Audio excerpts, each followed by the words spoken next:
Here to talk about it is Ned Lamont. He ran as a Democrat against Joe Lieberman in 2006, and he's also a fellow at the Harvard Institute of Politics. Mr. Lamont, thanks for being with us. Alison, it's great to be here with you. Just need to know, what did you think today when you heard that Senator Lieberman will still caucus with the Democrats and will retain his chairmanship of the Homeland Security Committee? Well, first of all, the setup suggests there's something about retribution. It's not about retribution. It's about whether you want to reward Senator Lieberman by giving him the Homeland Security Committee chairmanship. That's a reward. I think that was probably the wrong move. Look, I've traveled a lot around the state of Connecticut, and I got to tell you, over the last few months, working on behalf of President-elect Obama. And there, the folks weren't necessarily shocked that Senator Lieberman ended up endorsing McCain. You know, for Senator Lieberman, it's been all war all the time for the last 6 years. But I think they were really disappointed when Senator Lieberman went out and attacked Obama, attacked him on a whole variety of different fronts. I think that was what was disappointing. Attacked him on Homeland Security, attacked him on national security. So I was surprised that they make Lieberman chairman of Homeland Security, where he doesn't see eye to eye with the President of the United States. Maybe leave him with the Environmental Committee, where he can do less mischief. About a week ago, you told the Greenwich Times, quote, "My sense is he's, Lieberman, psychologically moving into the Republican column." Do you still believe that?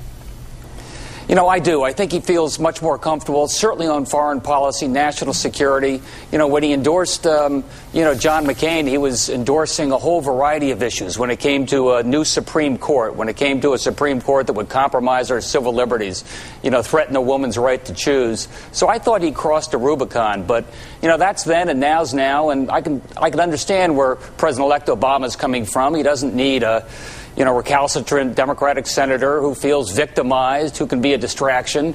President-elect Obama's got bigger fish to fry right now, and I think he wanted to take that distraction off the table. But what kind of precedent do you think this sets? Well, I think at the end of the day, it's the voters of Connecticut that will hold, Joe Lieberman accountable. Fool me once, shame on you. And we're not going to be fooled again. I think there's a real sense in the state right now that they know where Senator Lieberman is, and I think the accounting will take place at the voting booth. Do you think Senator Lieberman shifted his alliance as the result of his loss to you? Some people have said we liberated him during my challenge to him back in 2006, but I wouldn't have challenged him if it was just about an issue. It was really about a whole worldview where I challenged Senator Lieberman. I thought he was moving closer and closer to sort of Republican orthodoxy.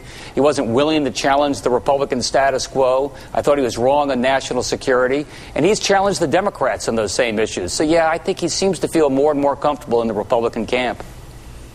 A Senate Democratic aide told Chris Cillizza at the Washington Post, I'm going to read this here, quote, "The left has been foiled again. They can rant and rage, but they still do not put the fear into folks to actually change their votes." Your thoughts on that? Look, I don't think ranting and raving does any good. Like I said, Senator Lieberman sometimes loves to play the role of the victim. I think... Again, I would have voted differently than the majority of the Democratic caucus did. But now you do go forward. I'd like to see, President Obama get his administration in place. I'd like to see, Democrats and Republicans rally behind him. And if Joe Lieberman was going to be a distraction from that, I can understand how the Obama administration is trying to go forward. You going to run for office again? You never say never. Ned Lamont never says never. He's also a fellow at the Harvard Institute of Politics. Thanks for your time, Mr. Lamont. I'm delighted to be with you.